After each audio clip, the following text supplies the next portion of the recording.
And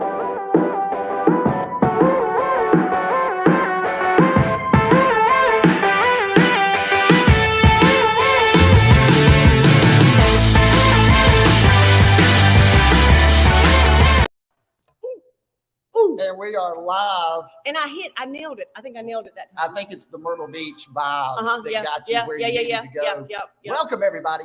Jenny, Winny, and the average dude on the same camera, if you can believe that. So what do you think of being together like this, Jenny? Oh, I mean, I love it. Do you? Yeah. Wait a minute. I love it, Daniel. How do you feel about it? Oh, I think it's fantastic. Yeah. See, we're also here with some little kids, but they have props. We're here with family. So let's tell everybody what we've got exactly going on. So we're in Myrtle Beach, South Carolina every year, and maybe you guys do this as well. If you're in South Carolina, you probably do. It doesn't even matter if you're not South Carolina. A lot of people love Myrtle Beach. A lot.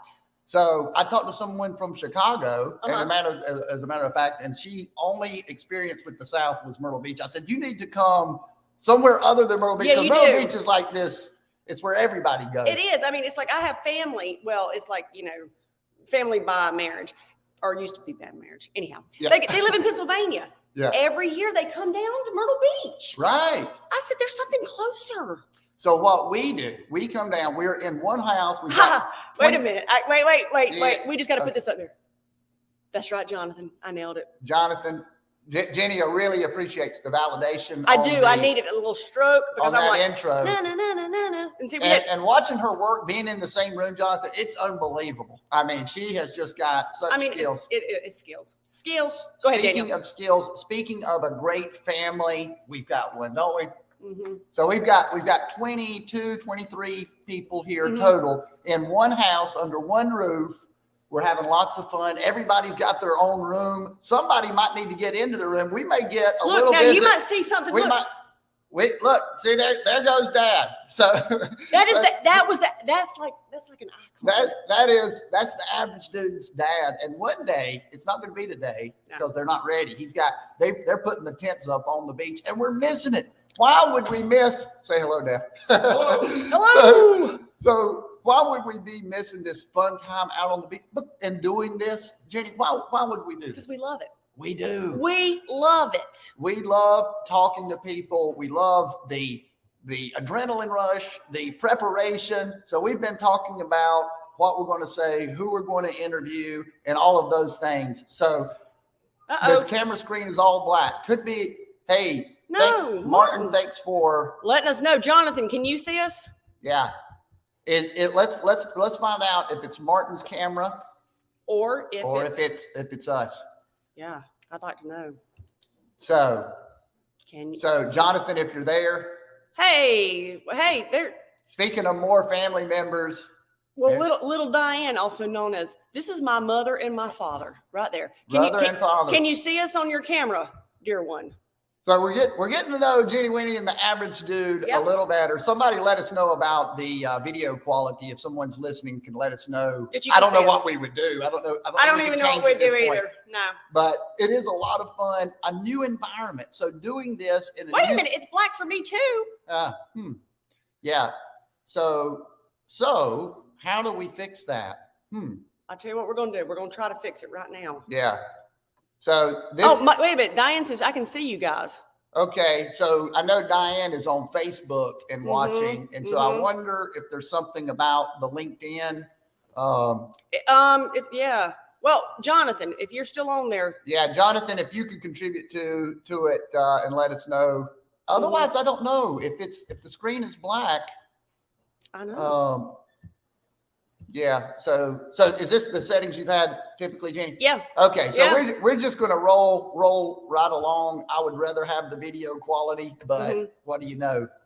Perfection. Now that's just like a mom, but I can see y'all, but I can't getting repeating video. I think the issue's on my end though, because my internet has been okay. So, but Jonathan can see us on LinkedIn. There you go. So, and what do? We can't control, including, hey, and look, everything works out. I was sweating bullets. I said, we don't have a guest. We're going to have to ad lib for 30 minutes. And that was making me sweat a little bit. But it wasn't going to make me sweat. You know why? I'm going to tell y'all why. Because Jenny Winny made some notes, and buddy, we were gonna get to know this fella. We're gonna get to know me. Oh, it's gonna be fun. Oh, it's gonna be fun. You're gonna interview me, but we've got Elizabeth now, and we've got.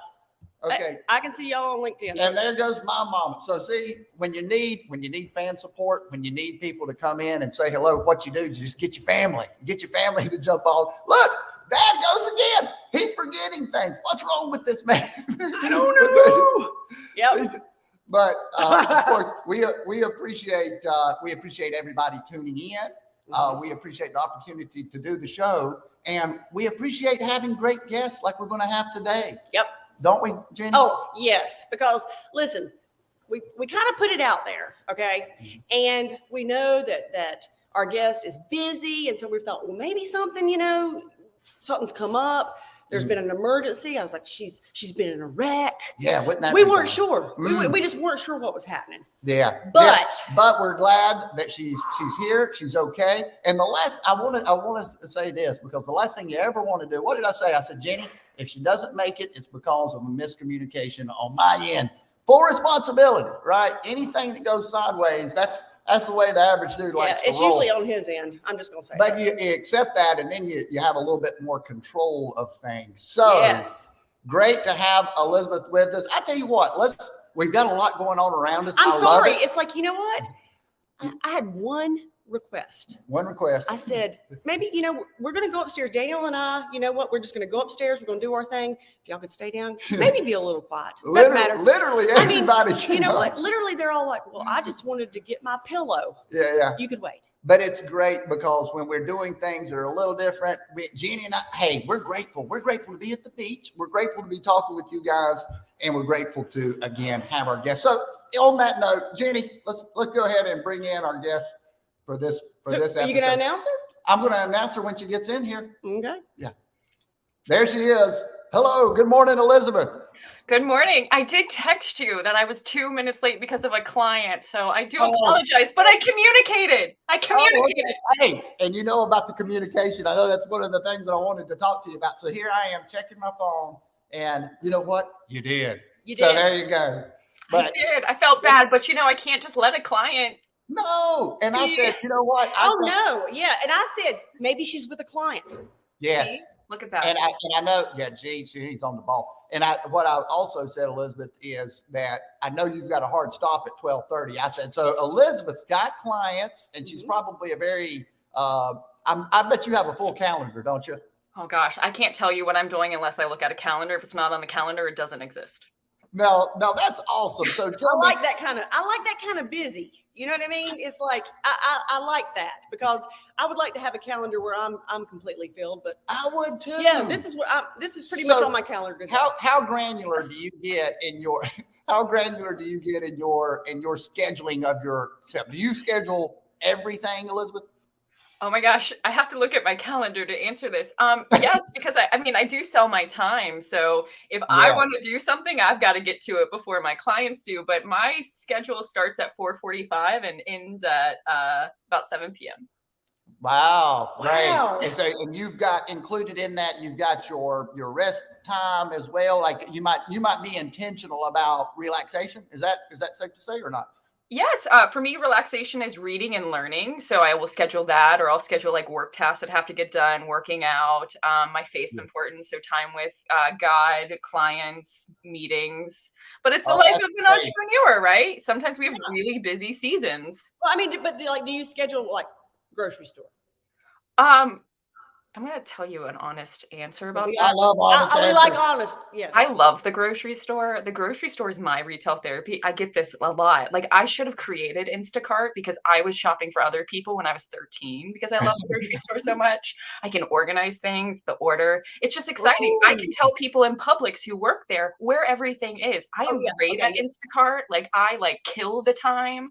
I find it so much fun. So I try really hard not to go to the grocery store because I spend too much money. Oh, wow. Yes. You know what? I got a question. Go for it. This is about the grocery store.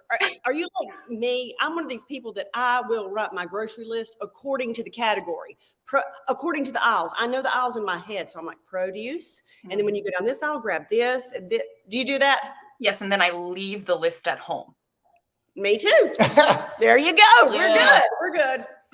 Now I just text myself because your phone is your third arm. So it goes everywhere you go.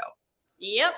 So Elizabeth, I read your profile on LinkedIn. I mean, you were speaking my language. I think you want people to respond the way that I responded when I read your profile on LinkedIn. Can you explain to folks what you do in a brief way? And then I want to dig into some of the things that stood out on your profile for me. For sure. So I work as an executive performance coach, and I help entrepreneurs, small businesses and large businesses transform their psychology and their employee psychology, create lasting visionary companies, and really generate more impact and income at the end of the day.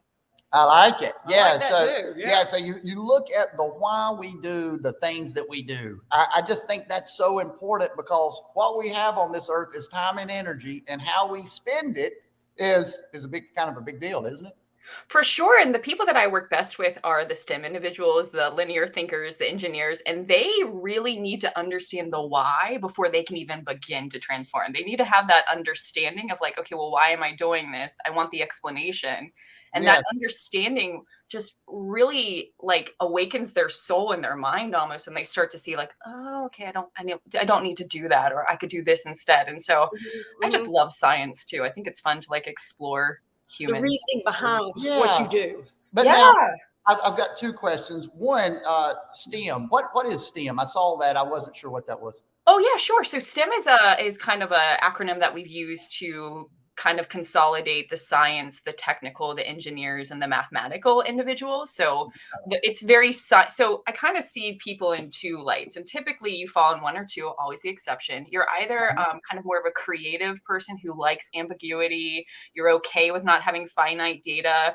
You're good with like really unspecific words in conversations. And then you have the linear thinker who's like 1 + 1 = 2. Yeah. I need that. I need the steps. I need the paths. And add up. Exactly. Or like I'm very high in structure. So when when people use ambiguous words to me, especially in like personal relationships, like I love that word ambiguous, by the way. Go ahead. Right. I'm like, what does that mean? What's the meaning you make out of that? Because I don't know what like fine means, or I don't know what this means. Like I need more like I need precision. Yeah. But so that's interesting. Now, and I guess you find yourself in you need precision, right? You need for it to make logical sense and that sort of thing. But now in this personal development world, aren't there a lot of things that we do when we don't know exactly? In other words, if we've done things the same way for so long, sometimes when we change, we don't know what we don't know. So there's a little bit of, I don't want to call it faith, but we know that this might be the logical next step, but we don't know what's next. Is that something that you can speak to?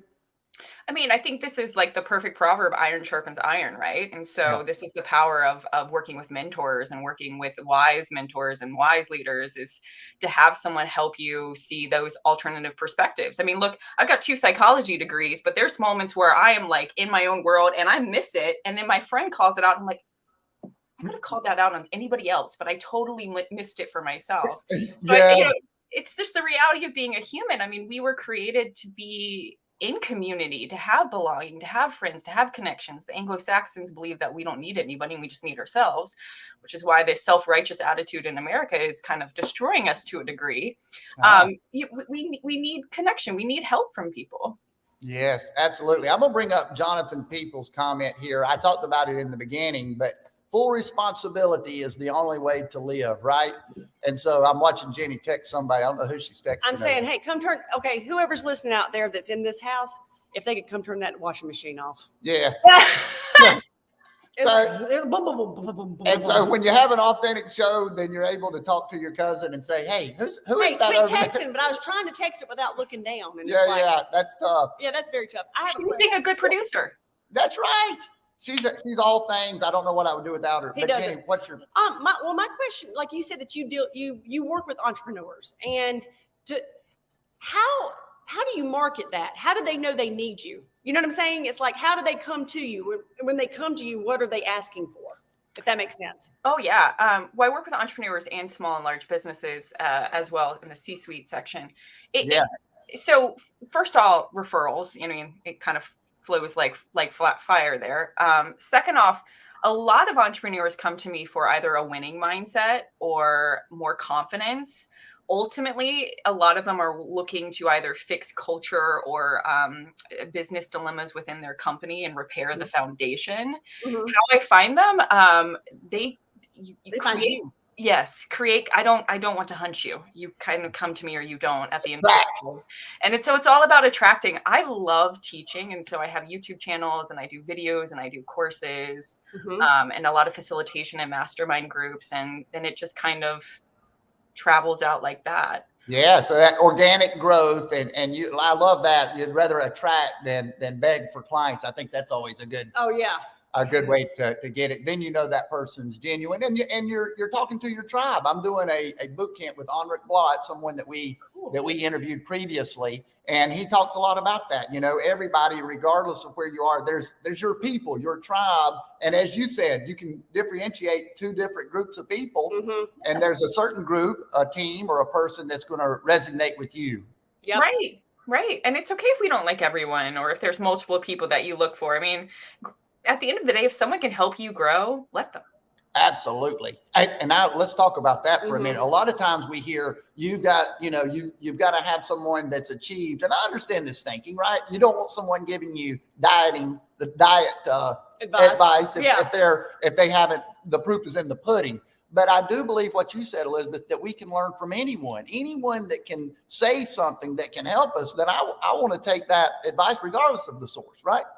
I mean, how many times has Ginny told you something and it went, whew, and then, Bill, the stranger on the side of the road, said the same thing and was like, oh, I get it now. Yes, So true. Right? I absolutely. mean, Yes. that's how it works sometimes. And one thing I like to tell my clients is if you can make anything interesting, Mhm. then you will be always successful because people tell us things that aren't interesting all the time. But to give somebody the attention and to make it interesting is a skill. And Oh, that skill yeah. can then be adapted to, hey, what can this person teach me? And so there's humility that comes from that versus the arrogance and that self righteousness of, oh, I don't need I anybody's don't need help. anybody to teach me anything. Which is a core belief that is a protective mechanism. It's a defense mechanism at the end of the day that's going to hinder your growth more than anything and your bottom line. Yeah, Mm. absolutely. I love that. If you can make anything interesting, and that takes energy, that takes genuine curiosity. And I talk a lot about that. I think in order to have an effective conversation, even with us having this conversation, I'm curious about how you got started in this. I know you've been doing it for about 6 years. And so what led you to Well, say, go ahead. I'm going to segue off of that Yeah. because I said, oh, well, look, you know what? She has her bachelor's in like television production. Production. Yeah. Okay. So that's maybe a little related, but how did we veer from that to where you are now? Great question. Not intentional. And it's going to sound a little entitled and arrogant, so I'm going to just get that out of the way. Yeah, just you know what? You go ahead because we support that. Yeah. Thank you. Well, everyone can perceive things differently. So, like many Americans and people in the world, I had a really crummy childhood. Unfortunately for me, my brother literally tried killing me my whole life. Being so serious. Forgive him, love him from afar. Not. I laugh. No. It's Brother. It's fine. What doesn't kill you makes you stronger. That's Come on. true. Wow. That is I just want to make sure that I heard that right. He was abusive to you in some way, or? Yeah, he shot at me, put knives in my throat, drowned me, strangled me. Wow. You name it. Okay. Wow. Been through it. Yeah. Yeah. So I always would tell people that like my home life was like living in a war zone because you never knew when like a bomb or an explosion or like World War whatever number we were at was going to break through. And not everyone believes that types of stuff, which is fine.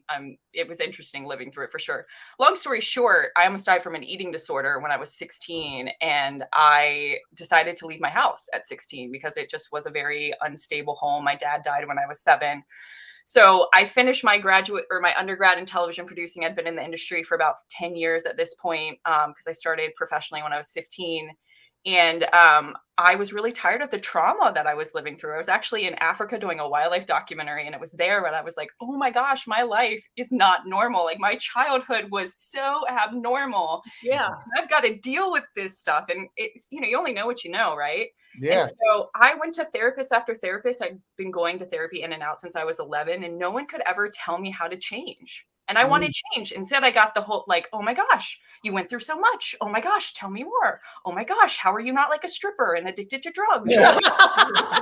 And And I was just like, great, glad you're like amazed at my childhood. Like, don't care. What's the steps to change? No one could ever tell me. And so I decided to get my first graduate degree in positive psychology with a subspecialty in coaching, with the only initiative to fix myself, not to do this for a living, That is just unreal. to fix myself.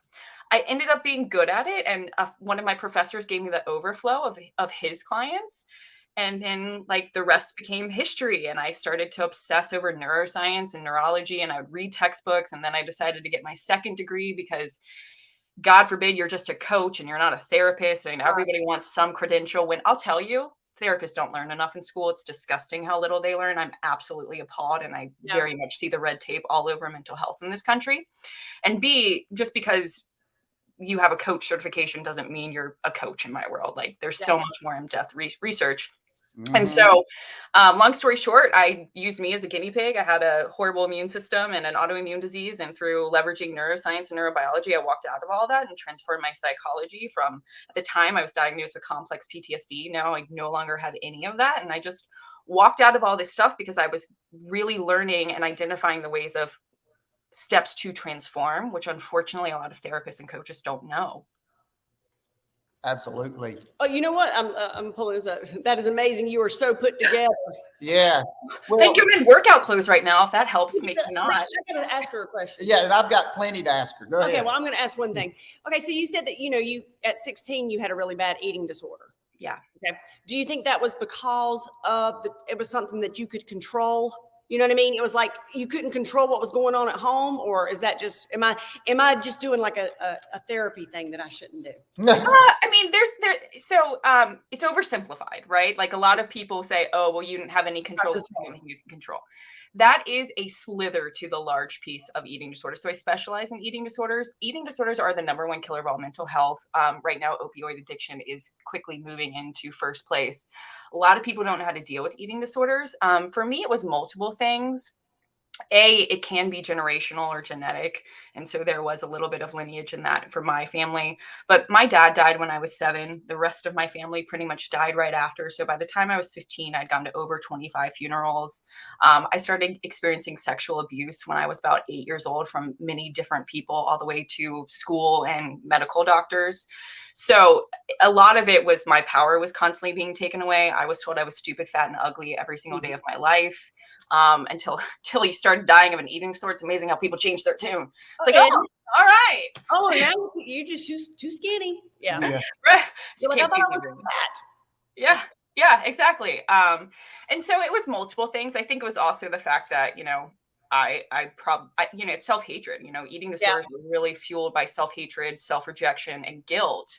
And when you're a child, your brain doesn't fully develop till you're 25. And so my feedback was everything is my fault. I suck. I'm a piece of crap. Yeah. And so at some point that manifests. Mm-hmm. Yeah. And mine was just an eating disorder, which I don't wish on anybody. Well, I love what you're saying there. So you were visited several different types of therapists, a lot of different, looking for solutions. And it ended up that the solution that you needed was to start investigating this for yourself. You started learning about it, because ultimately, if we can't find the best coach, I say often is the coach we're our own best coach. A lot of times, and maybe you see this with your clients, we have this knowledge within us, but sometimes we kind of I don't know, we're not able to tap into the knowledge that we have within us already, right? Right. And one thing that I actually learned a few years ago with transformation and just psychological safety is, if you've never had safety imprinted into your mind as a child, it's really actually hard to trust someone, period. And so then there's going to be a breach with therapy at the end of the day. Trust yourself. Well, yeah, I mean, that's a whole nother monster, right? And so, if therapy isn't working for a person, then that's when I would encourage them to go and do the research themselves, because they might not be as trusting I was trying to do something with another person. So that's just unfortunately the reality. Go ahead. You have several questions. What I wanted to talk about was positive psychology. I heard you say that. I think if anything that I have seen that we need in the world is more positivity. Can you talk about what positive psychology is? Mm-hmm. Sure. So positive psychology was actually how psychology was was in a way originally intended to be, if you will. After World War One, when everyone came, or when a few soldiers came home with shell shock syndrome, which is now PTSD, it shifted from what's going right in your life to what's going wrong in your life. The issue when you constantly talk about your issues is you strengthen the dominant neural connections. And so that becomes more of a default way of being. You actually want to suppress and starve the neurons by not feeding them and talking about the other way of being. Oh, that's so good. Positive psychology is really emphasizing what's going right in your life. And how do we use some of these negative emotions in a powerful way? Like anger is a great emotion. I mean, imagine if Martin Luther King Jr. never got angry. Yeah. He did something about his anger. He didn't just vent and, I want to say cuss word, but I'm not. He was proactive. I try hard not to cuss. Right there. That was some control. And so, positive psychology is just looking at everything, being a little bit more expansive in your thinking and just saying, and really bringing in hope and optimism. I mean, humans have to have hope. You have to. I'm sorry. Yes. People who struggle with depression, they don't have hope. And that hope is it's amazing what hope can do for a person. Let me just say that. I mean, we're wired for love at the end of the day. That's why it feels so good. We're wired to have positive goals. That's why when you have avoidant behaviorisms, you're more likely to have depression and hate your life. We need to be more focused on what we want to achieve in life versus what we want to avoid. Yeah. Now, what do you say to these people that say, hey, that's a Pollyanna view of I love that feeding the neurons. So I'm right there with you. Yeah. But I want to play devil's advocate. What do we say to folks that say, the world's not a great place. You need to, you need to be aware of the negativity, let's say. What do we say to folks like that? I would say that you're living in the kingdom of fear, and how's your life going for you? There you go. The results are. I mean, you have to be aware of the bad. You have to be aware of it, but you don't have to feed it. You don't have to focus on it. You have to remember whatever you focus on is what's going to grow. I mean, we've proven in neuroscience, heck, all the religions say the dang same thing, which is humans create their most dominant thought. So if your most dominant thought is negativity, negativity, negativity, don't come crying to me when you hate your life and all you see is negativity. I love it. Yeah, don't come crying to her. I mean, I'll fix you, but don't. Venting is one of the stupidest things you could really actually do for your brain, to a degree. But I mean, at the end of the day, thinking changes your neurology naturally, and how you think will also train your brain for you to see, to tell your brain what to look for. I mean, that's the power of the reticular activity system, fortunately and unfortunately. Man, that's all. I've already learned so much just in 25 minutes. I'm like, no more venting. Because you're feeding it, you're giving it. It's almost like you're giving it positive reinforcement in your brain. Yeah, well, what's terrifying is even venting, talking about negativity doesn't just hurt your brain, it hurts the listener's brain too. There's a time and place where, vent, 5 minutes tops. You know what you don't like. We're humans. It's very easy to identify that. Let's talk about what you want to do about it, because have you noticed when you vent and your friend tells you, keep telling me more, you get angry. You get angrier. Yes. They start, That's not where we want to go. And negativity causes irreparable damage to the brain. I don't know about you, but I'm trying to keep my brain as healthy as possible, because I want to live a long life and I want to have an abundance life and I want to give and love everybody that comes into my way. Amen, Elizabeth. I love it. We've talked about this so many times, because we'll talk about you might have a friend who tells you the negative, and then you're like, okay, well, but then they never change anything. They never do anything. And then it's negative. And it just, after a while, you're mentally drained. I have nothing left to give. There's nothing. Well, they almost form their identity on this victim mentality. And I'm not saying you are obviously a victim. Oh, right. And you have shifted, but people that aren't able to escape that victim mentality, they are just, that's their whole existence. Their reason. Yeah. That's their identity. And if they can get that emotional rise out of the listener, which to Elizabeth's point is a negative, it's like it makes you mad and and it fuels it. Yes. And so people unfortunately go, I have been guilty of that, but I have also become aware of what's actually happening. And so I just refuse to do something. And I just think it's so important. We've got limited time and energy. Who are we spending our time with? Right. And I don't want to be around someone that's going to bring me down. Yep. Oh, amen. I'm very, very specific of who A, I'll work with, and B, who I allow in my personal space, because I'm sorry, I just don't have time for toxicity. Yeah. I'm trying to become the best person that I can possibly be, and either keep up or goodbye type of deal. Right. Mhm. So I think you made a point there. So you're trying to attract clients and you want Yes, to that's work nice. with a specific type of client. What are some of the things that you look for some commonality and you say, you know what, I can help this person. What are some of the core things that you like to hear when you're interviewing a prospective client? So for me, this is where my training has kind of pigeonholed me to a generalist almost, because I can really deal with anything that comes in my way. I'm just an avid researcher. I freaking love doing what I'm doing, and I've gone through so much stuff, so it's kind of rare that I've heard something that I haven't personally walked through. That's got to give you an edge, I would think. Yeah. It does really help me. I mean, sometimes it's more of an empathy connection because it's not necessarily verbatim.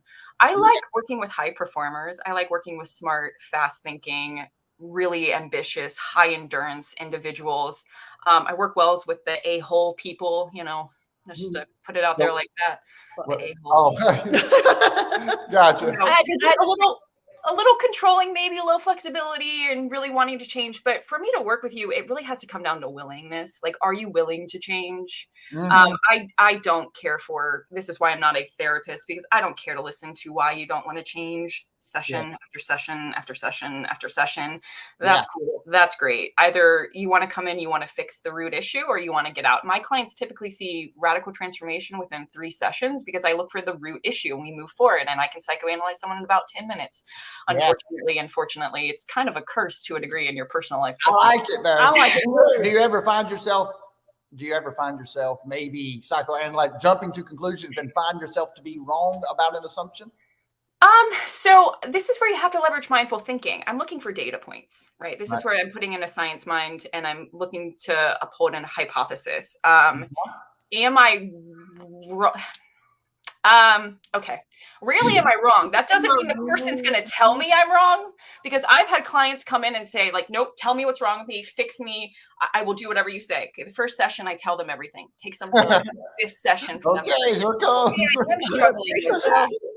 So some people don't like to hear the truth, which is fine, right? There's a time place for that. But I've been doing this for so long, and I'm an expert in psychometric testing and personality theory that you hear the traits.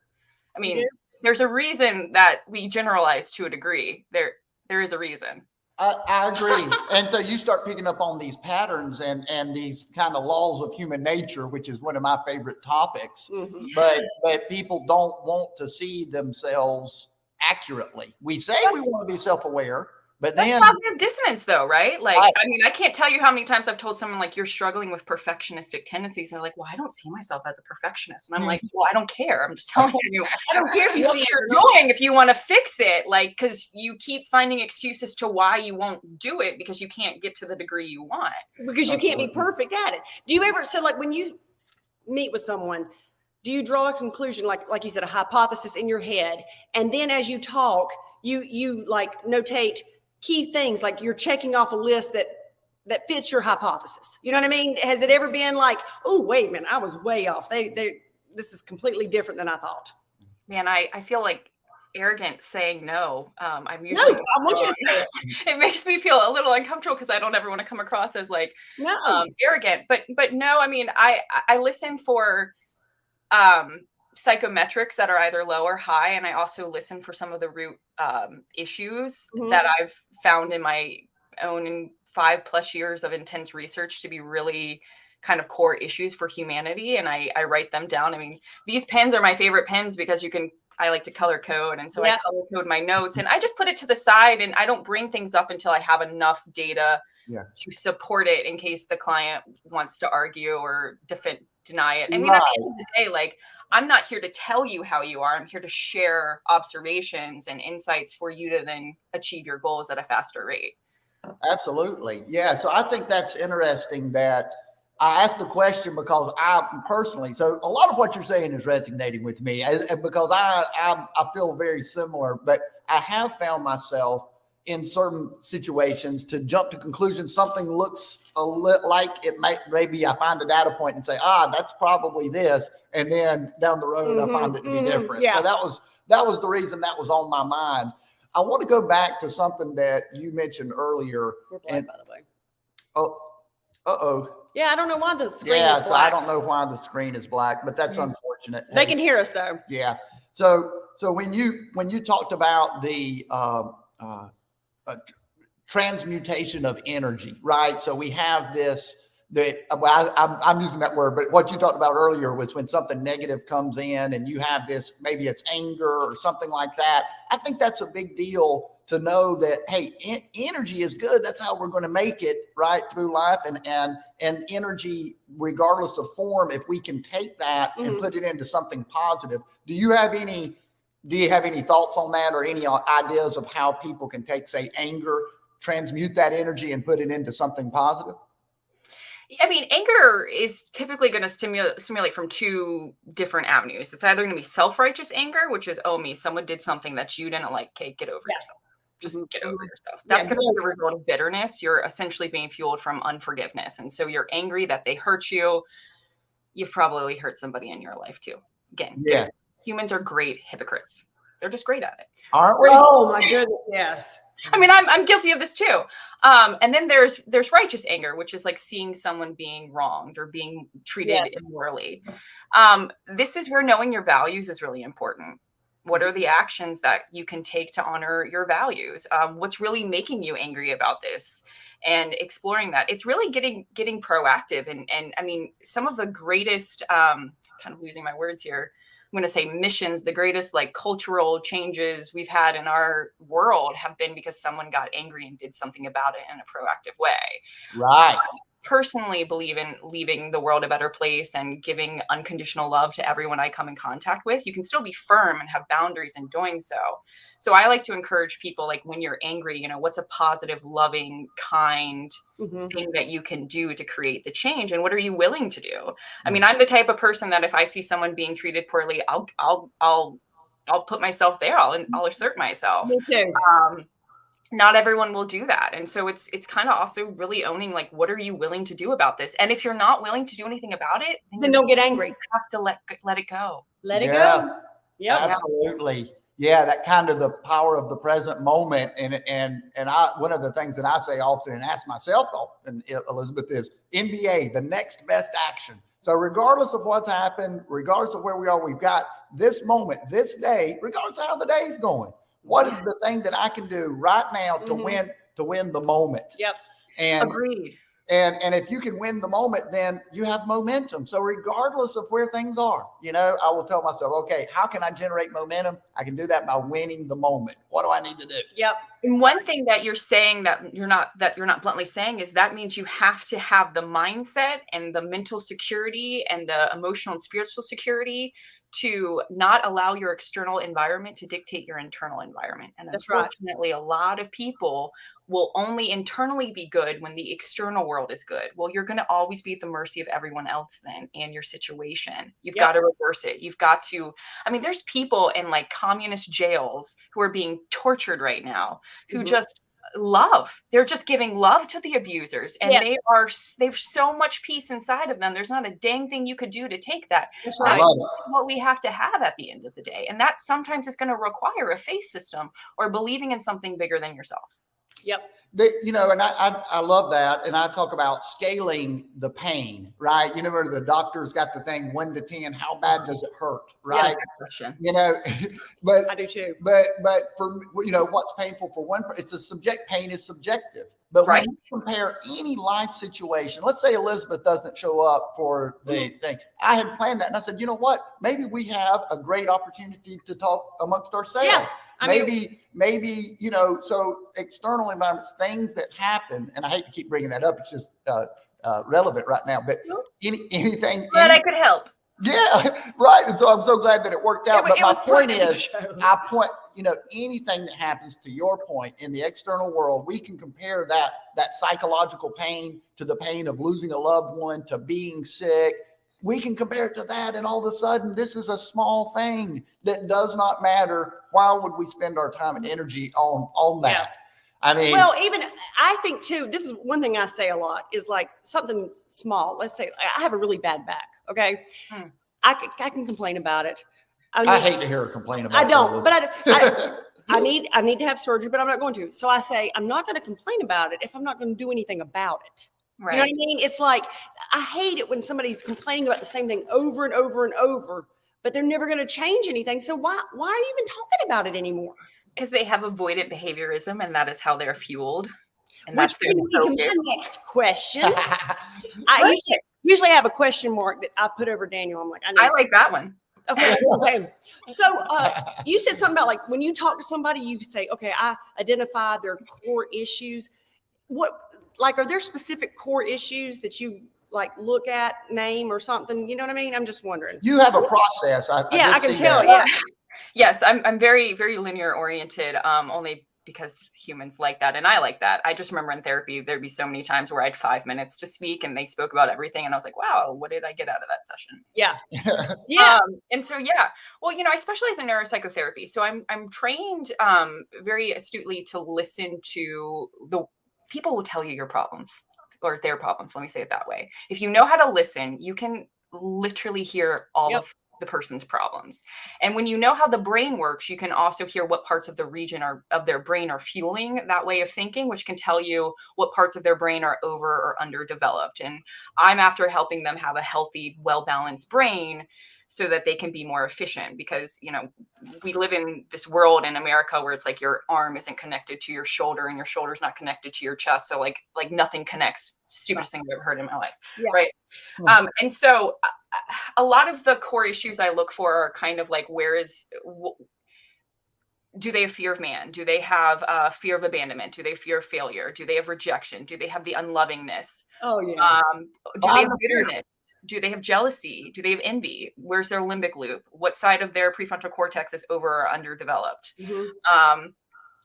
What's their hippocampus like, right? Like I'm listening for what are their symptoms? You can learn so much about a person by their physical symptoms, because 98 to 75% of all physical and mental illnesses are due to someone's thoughts. That means 2 to 25% is due to genetics and the environment, but we can't stop there. We know in epigenetics that you can change your DNA through your thoughts. Oh, wow. It's amazing. The power of your thoughts can do so much to your life. Incredible. That's interesting. That's interesting right there. Your life. I mean, just take a second and calibrate your thoughts there and aggregate them, because you got yourself there. Your thinking gets you there at the end of the day. And so I listen to the core. I listen for that, and then I listen for the meaning that they make out of things. I also have a handful of assessments that kind of like takes an x-ray of the person's brain, if you will, and it scores them in 24 psychometrics, which allows me to see very individually where they're being hindered. And then I can share that with my client. And typically that brings immediate agreement, because they'll see like, oh, look at my autonomy at a 10. No wonder I'm so self-righteous and don't accept anybody's help. Or, hey, my self-confidence is a 2. No wonder I'm constantly in fear because I don't like myself. And I've got some trauma and soul wound work to do before I can get to that healthy foundation. Yeah. And so, again, you do something for 7 years consistently, you can just hear these traits being spoken out. And so that's just why I'm good at it. And I like to read and study and learn. And so I listen for that type of stuff, and therapists and coaches have an ethical responsibility to constantly grow themselves, because you can't take anyone further than you've already gone. And I'm very self-aware. So I constantly work on myself to up my game so I can help my clients go there, because if you're like me, you wanted to change like 3 weeks ago. And so I'm all about like, how do we collapse time as fast as possible while making as permanent of a change as possible? Some things take longer, and that's just going to depend on the person's cognition, intelligence, willingness, emotional intelligence, how much they're willing to interrupt it. They're all in. They need to be all in for this to work. And everybody wants instant gratification. Like you said, you're trying to shrink it down. It's like, well, I want to change tomorrow. If you go on a diet, everybody's like, well, I dieted all day. I know. Why can't I be 10 pounds lighter? Less tomorrow, Yeah. Amazing. But even something like exercise and working out, we were talking about that yesterday. Sometimes it's just the psychological win of, okay, I told myself I was going to do 100 push-ups today. If I do 100 push-ups, I'm going to get a little dopamine kick. I'm going to feel better. Yeah. I'm going to overcome myself. And so just having, anything's better than nothing, right? And so often, if we can just get a few push-ups, well, that's better than nothing. And instead of looking for that, but then we've got. And I can tell that you actually love what you do. Oh, I love it. I work really long hours. It doesn't feel like work to me though. Yeah, I you love can see that that you love it. love it. I mean, it's like you're so enthusiastic. You're like, you want to help people. You know what I mean? Oh yeah. I Yeah. talk too fast sometimes. Hey, keep it going. So here's Diane, Jennifer's This is mother my here. mother. But she says, I have a headache today. Is that complaining? No, but if you have a history of migraines, and that means that you have a lot of conflict in your life, and it's not the conflict, but it's the fact that you're conflicted about the conflict. Oh. Isn't that interesting? Yeah, it is. And confusing. I hope you're listening, Mom. Yeah.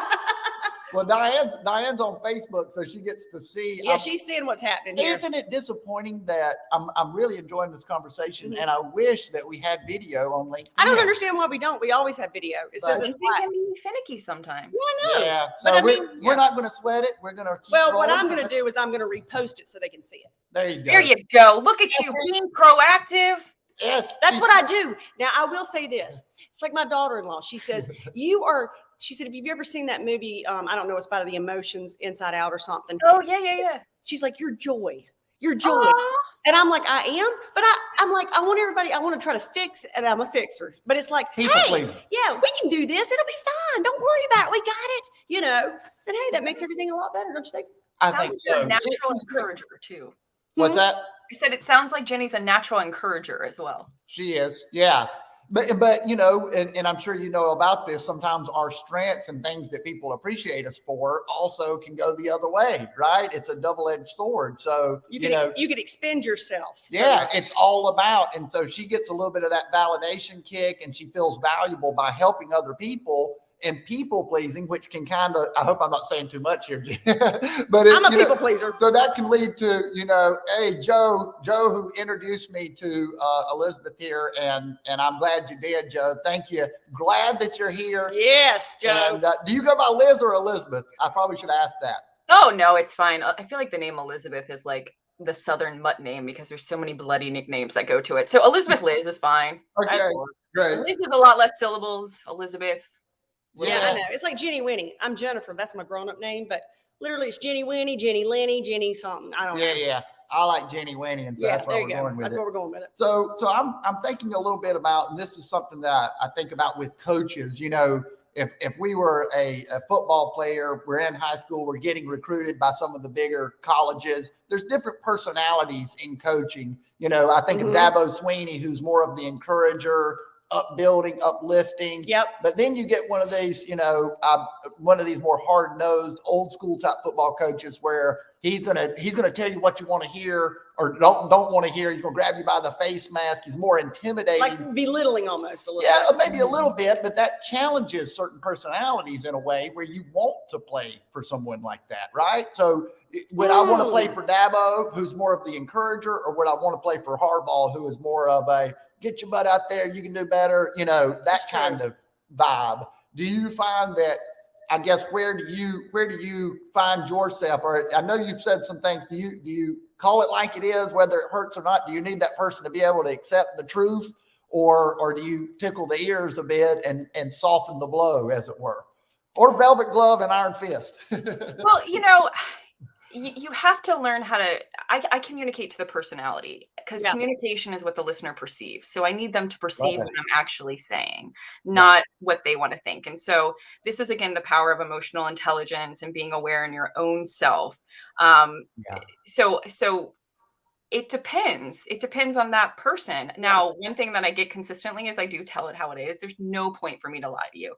At the end of the day, me showing you love is being honest with you because it's easier to hide the truth and act like I love you versus really telling you the truth. So secret love is stupid at the end of the day. I'd rather just tell you and move on. But there's a time and place to tell you. I need to make sure, we have the trust between us because psychological safety is extremely important for me and for what I do. If you don't feel safe with me, then there's no point for me to tell you anything you aren't going to hear because the last thing I want to do is create more of a breach in your psyche. Right.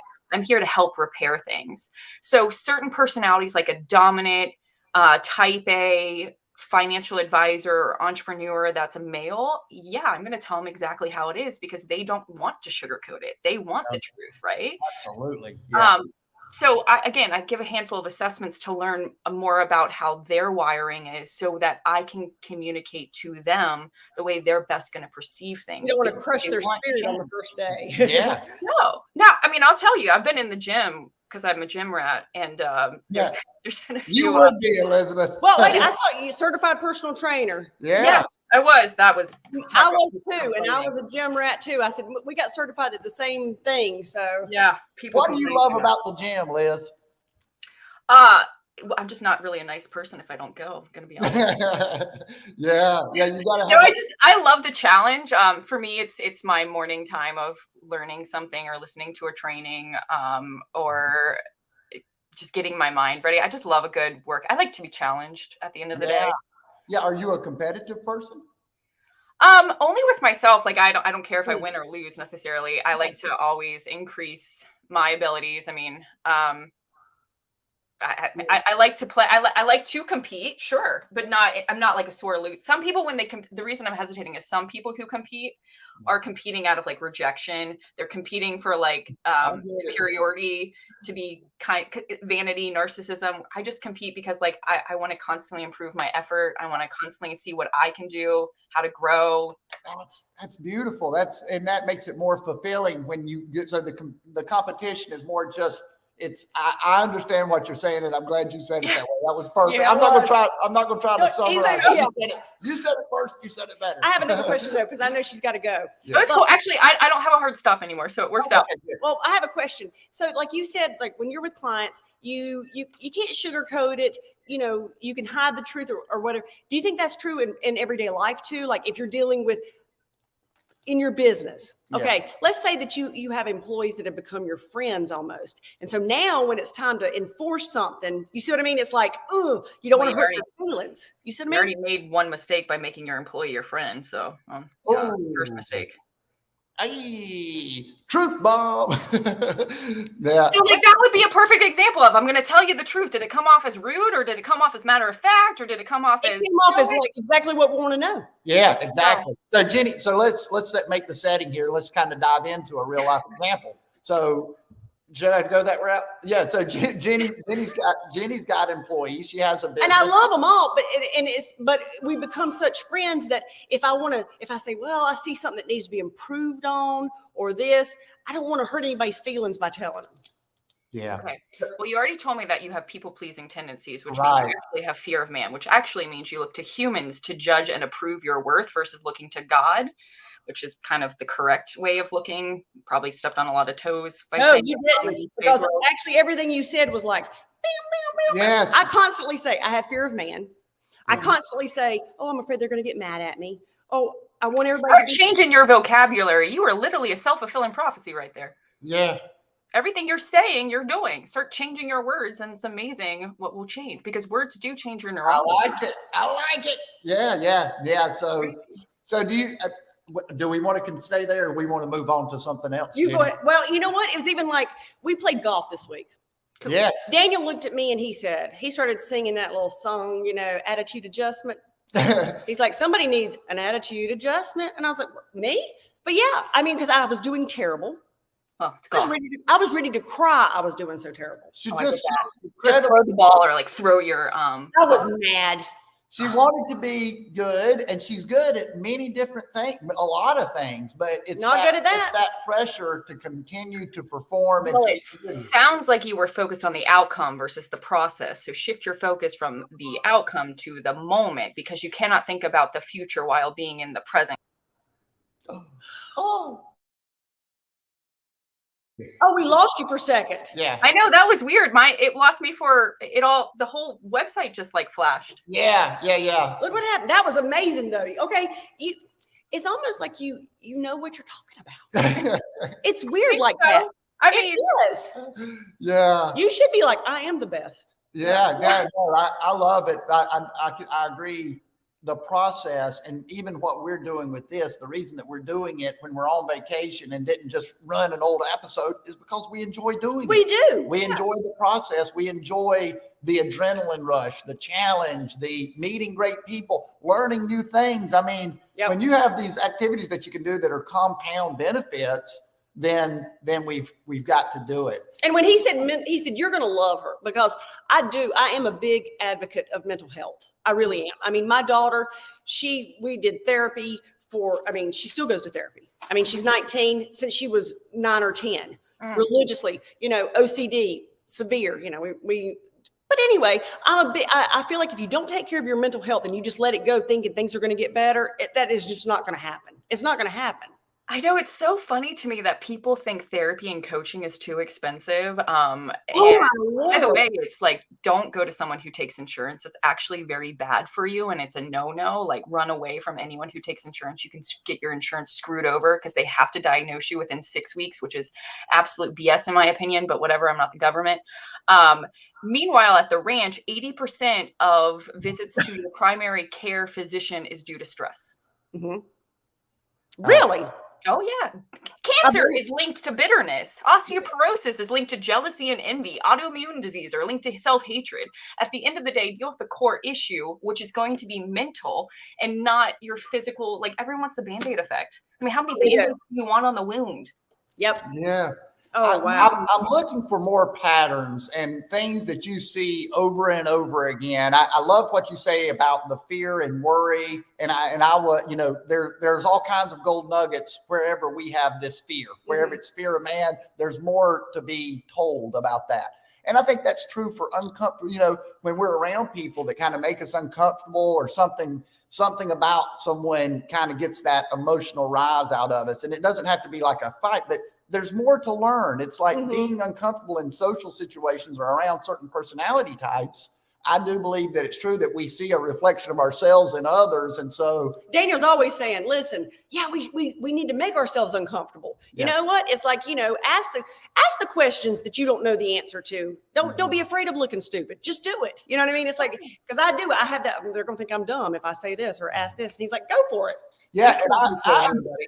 And the truth is we're very similar, but I started looking at very much like you, Elizabeth. I started for my own self, started researching and learning about my own psychology, journaling. I don't know how you feel about that, but I love to journal and to become more self-aware. He has written books.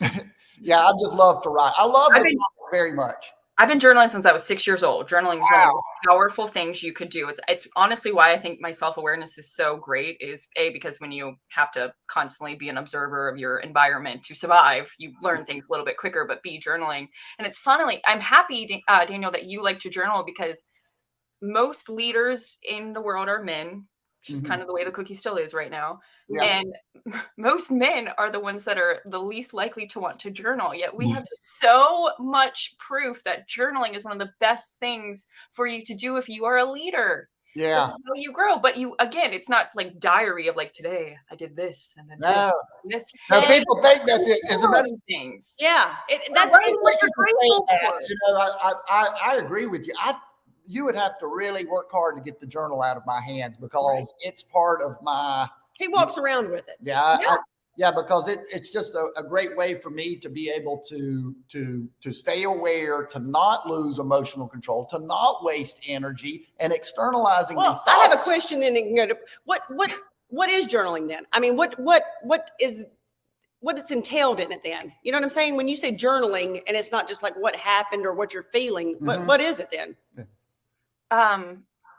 Does it have to be something precise? I mean, because that question to me is a right or wrong answer. It is, Elizabeth. It is right or wrong. I love this. I love Elizabeth. I'm sorry, this woman. I know. Well, I guess I'm like that. It's like, so what? Okay, what could journaling be about? What do you want it to be about? Man. Go. Hey, don't be throwing that question mark back on me, Elizabeth. I love it. Wait a minute. I'm going to have to send you. I mean, in fact, maybe that's the question you need to journal. Yeah. Yeah. There you go. There you go. Why would I journal? That is exactly right.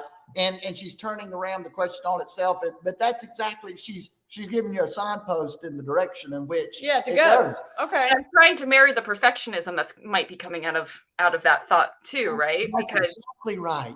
I want to write about the right thing. Right. She wants to write about the right thing when the truth is somebody would pick up my journal and go, why is he even doing this? Somebody asked me, do you go back and read? I said, I really don't need to. It's more of an in the moment way of spreading out everything. I talk about an entertainment center, right? All the cords messed up. You had all these things plugged in. This is journaling for me is a way to take out each item, each peripheral, if you will, see where the power cord is, make sure it's plugged in. You like to think and you like to get caught up in your thoughts. And so journaling allows you to do that in an external way so you can make your thoughts more tangible. It makes sense, right? Like Ginny might be yes. Yeah, that's exactly right.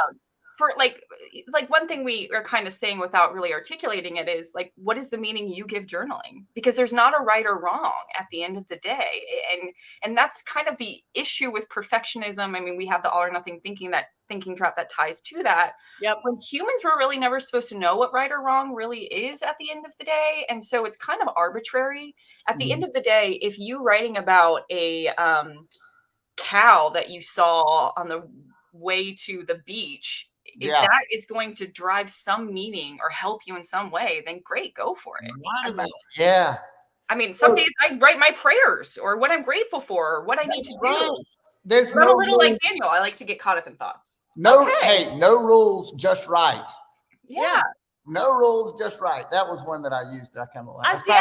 I know what would happen if I had a journal. I would doodle all the time. I doodle. Well, maybe that's awesome.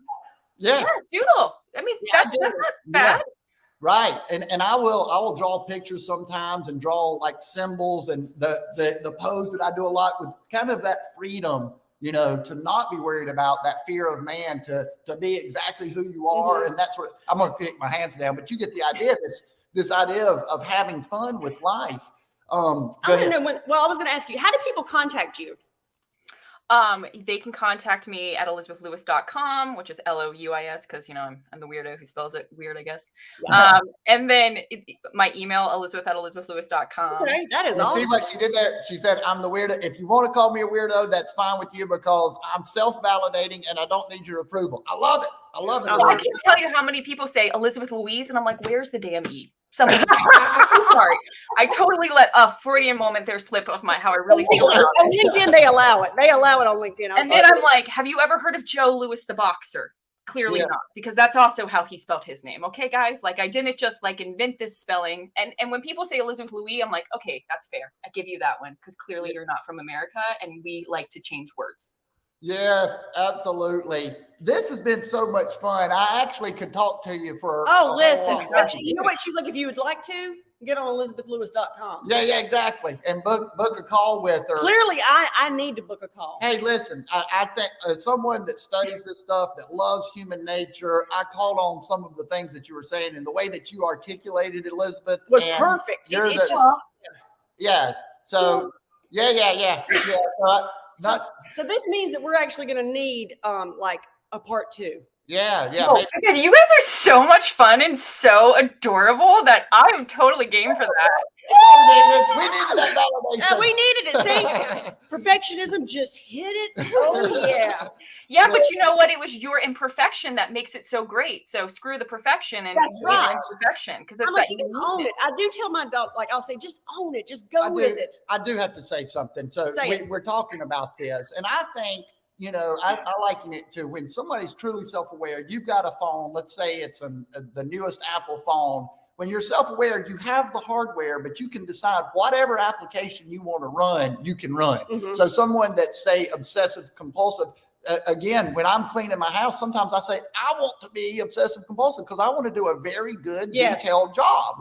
And then other times, hey, I want to be, we call it ADD, or I don't believe in these labels. I believe in this opportunity to be to be creative, to maybe sometimes let your head be in the clouds. But as long as we're in control and choosing the applications to put on the phone, then we have a lot of freedom about who we are, and we're not pigeonholed or boxed in about who we have to be. We have a complete freedom, and it comes through self-awareness. Yeah. Right. We can be what we need to be in the situation to get things done. Wait, Sorry, I had to get that out. I have one more question, and then I'm gonna let you go. Yeah. Like, I know that you deal with small businesses and this and this and this. Do you also deal with people? I mean, just like one-on-one in their person. You know what I'm Oh, saying? absolutely. That was so cute.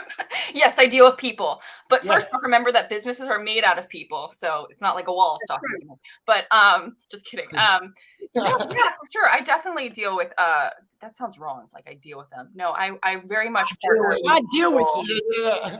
I partner with people who just want to perfect their mindset or Just who get their minds better. Yeah, 100%. You know, this is the frustrating thing about like online businesses and post-COVID. You have like 20 words to sell yourself so I know. accurately, and you have like 3 seconds and one thought graphic of 5 words to sell your skills. And I'm like, wow, guys, Yep, exactly. Yeah. Exactly. it's a little Well, hey, complicated. what's next? What is Elizabeth excited about in your life? What are you excited about right now? And Oh, we're going to close gosh. it out with this. I'm excited about so much. I mean, my life is great. Like I love living and being on earth and helping people and growing and learning. I get, yeah. You don't need some big grand vision because every day is exciting for you. Is that accurate? Yeah, and I love what I do. I mean, my big goal is to have an online empire. I've wanted an empire since I was 13 years old. I've never actually openly told anybody that, so congratulations, I guess. It's really real. We're therapeutic. We're therapeutic. Yeah, I just like want to help people make the impossible become possible because I know what it's like to feel like you're a piece of crap. Like you can't do it. Yeah, and You know what it's like to feel like a piece of crap. Yeah, that's interesting. Keep going. I just want to like help people understand that you can transform your life at any point. I mean, one thing my eating disorder taught me is mind over matter, and it goes either way, good or bad, negative or positive. And I right now I'm working on an optimism boot camp that I'm really excited about because at the end of the day, if you can be more optimistic, it is insane how that will just bring up some personality traits and just make your life better because of the hope and the belief and the faith and getting out of fear that it does. And I'm going to be teaching a verbal self-defense class because verbal abuse is the number one abuse. I mean, physical abuse doesn't happen first. It's verbal abuse and then physical abuse comes. And so just learning how to defend. I mean, unfortunately, we're not taught some of the skills that I think we need to be taught as kids and as adults. And I think if we can get this world expressing more unconditional love, which is a very hard task, it's amazing what could happen. I mean, everyone wants belonging and to be loved. And if you can just leave someone making them feel like they're more worthy and that they're better than you are, it's just amazing what can happen in society, in my opinion. That's so true. And I always say that too. I always I even tell my kids, I say my kids, but they're grown. But I'll say, you know what? Your babies. They're just the babies. But I say, if you're around someone and when you leave, you never feel better than before you were with them, they're not that good for you. You know what I mean? If they just bring you down emotionally, mentally, everything, then they're caveat that. Only because I cannot tell you how many times I hear blamer language. You also have to own it. Like, are they making you feel bad because you don't feel good enough already? And they're just highlighting that truth. Yes. Because no one can make you feel anything. Now, at the same time, someone can be really toxic and constantly belittling and being critical. And it's like, I'm not dealing with this, but you cannot own other people's problems. You can only own your problems. That is so true. I love you're speaking my language, and I've really enjoyed this because I know that you understand it. And I actually was talking to one of my relatives, and I said, you know, it's going to be interesting. There's a lot of coaches out there, as you well know. But you're not a coach. I mean, you're a coach, but you're so much more than that. I mean, you're not just like I'm a certified coach, like you said. You've done the science. You've done the work.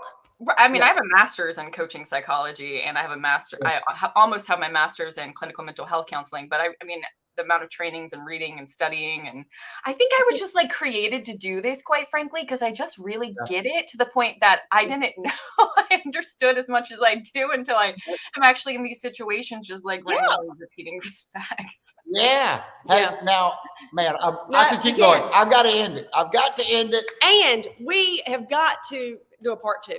Yeah. Part 2. Yeah. And I will be a little bit more professional because y'all look so good. And well, you look beautiful, Jenny. Hey, Elizabeth, you look handsome. I have on shorts underneath this. So, you know what I mean? I'm ready for the beach. Your authenticity is awesome. Yeah. I want to be your best friend. Like, are you taking applications? Because I'd like to fill one out. Hey, we want people like you. We want you. So great to connect with you. Thanks for coming on the show. Thank you, Elizabeth. Thank you for having me. Beach. So. Okay, well now I don't like you right now because I wasn't invited. You've got my number. You can so, come. You can come. Be there in 10 hours. Yeah. Hey, have a Thank you so fantastic much. day. You too. Have a good one, guys. See Thank you, you. everybody. Thanks. Let's roll.